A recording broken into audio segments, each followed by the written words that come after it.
De volta com o Band Cidade, 24 governadores assinaram uma carta endereçada ao presidente dos Estados Unidos, Joe Biden.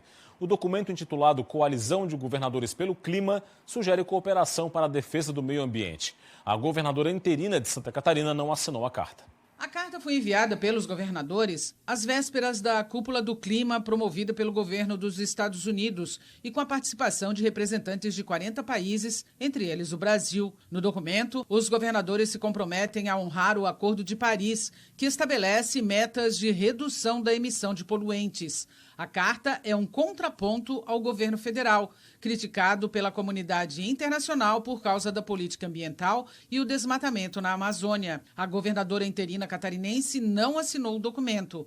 Daniela Rainer classificou a carta como um manifesto sem qualquer eficácia prática ou jurídica. Informou também que as relações exteriores são responsabilidade da União e do Itamaraty e que a ação não enseja qualquer perspectiva de resultados práticos. Para falar deste assunto, hora de analisar com o Roberto Azevedo, hoje em home office aqui no Band Cidade. Tudo bem, Roberto? Boa noite para você. Boa noite, Rodrigo. Boa noite a quem nos assiste. Roberto, com esse gesto, Daniela Rainer mostra um alinhamento bastante forte ao presidente Jair Bolsonaro. Qual é a análise que se pode fazer desse gesto de Daniela Rainer? Não só o dela, também do governador lá de Rondônia, o coronel Marcos Rocha, e também do Antônio Denário, governador de Roraima. Todos eles foram eleitos pela Onda 17. É um alinhamento ideológico, muito mais ideológico do que qualquer outra coisa, com o presidente Jair Bolsonaro.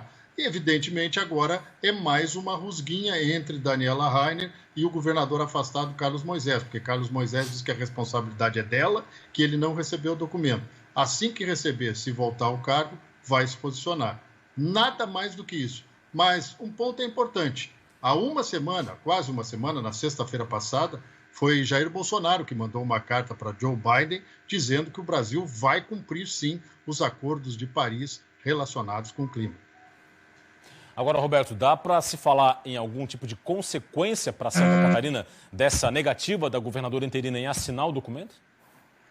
Olha, o risco é grande. A gente ainda não pode avaliar a extensão do problema, mas os Estados Unidos trabalham com uma linha muito clara na diplomacia, reciprocidade.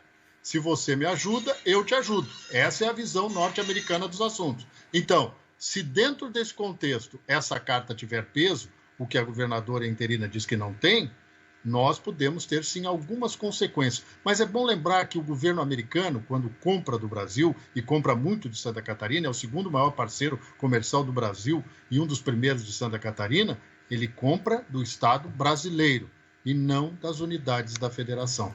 É a qualidade do produto que pesa, menos a questão diplomática. Dito isso, um grande abraço e até amanhã. Até amanhã, Roberto, com mais análise aqui no Band Cidade.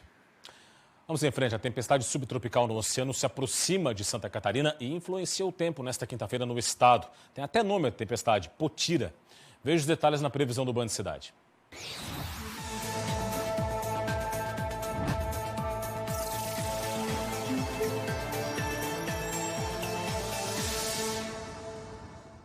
O dia vai ser seco e com sol no oeste e meio-oeste. Entre a serra e o litoral, nebulosidade variável com aberturas de sol e chuva ocasional, especialmente na faixa litorânea.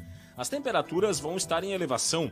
Na capital, mínima de 19, máxima de 26 graus. Em Joinville, mínima de 20 e máxima de 26. Em Lages, 9 de mínima e 24 de máxima. E em Chapecó, os termômetros variam entre 15 e 28 graus. E hoje, dia 21 de abril, é o dia de Tiradentes, uma figura bastante emblemática da história do Brasil, não é? Feriado nacional, mas muita gente não sabe por quê ou quem foi Tiradentes. Veja na reportagem. Tiradentes tem o título de patrono cívico da nação brasileira. Esse dia, 21 de abril, é a data da sua morte, transformada em feriado nacional em 1965 pelo presidente da República na época, que era Humberto Castelo Branco.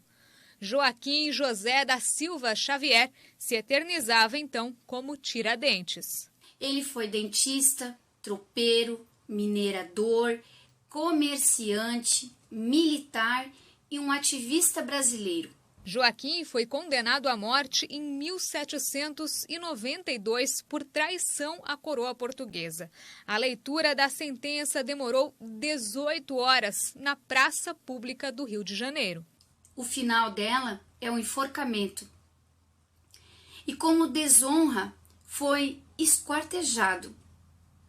As partes do seu corpo, elas foram levadas entre a estrada do Rio de Janeiro à Vila Rica, onde ele clamava por independência, onde ele chamava o povo para a luta contra a exploração da coroa portuguesa. Por tudo isso, ele se tornou exemplo para quem quer que se revoltasse contra a coroa.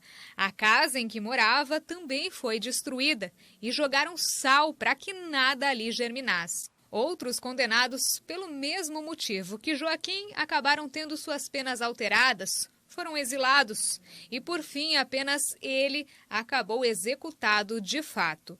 Sua história está registrada na moeda de 5 centavos, um item de pouco valor real, mas tanto valor histórico. Também se tornou patrono das polícias civis e militares do Brasil. Em suas últimas palavras, antes do enforcamento, ele mesmo diz, que jurei morrer pela independência do Brasil. Cumpro a minha palavra e tenho fé em Deus, que o Brasil se separe de Portugal. No próximo bloco, as informações do esporte, tudo sobre a última rodada da primeira fase do Campeonato Catarinense, com disputas pela classificação e também a briga contra o rebaixamento. É daqui a pouco. Fique com a gente.